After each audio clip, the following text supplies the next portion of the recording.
সূরা আরাফের ২৬ নম্বর আয়াতে আল্লাহ তাআলা বলছেন, হে বনি আদম, তোমাদের লজ্জাস্থান ঢাকার জন্য এবং সৌন্দর্যের জন্য আমি তোমাদেরকে পোশাক দিয়েছি।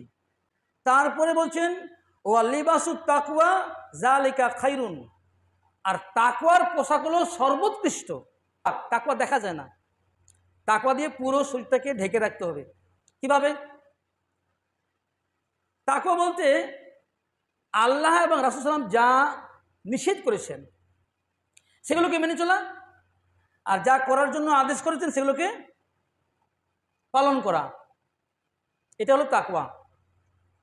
তো আমরা যে পৃথিবীতে পাপ করি, অন্যায় করি, শরীর দিয়ে করি, হয় মুখ দিয়ে, না হয় হাত দিয়ে, না হয় পা দিয়ে, না হয় ব্রেন দিয়ে, মাথা দিয়ে।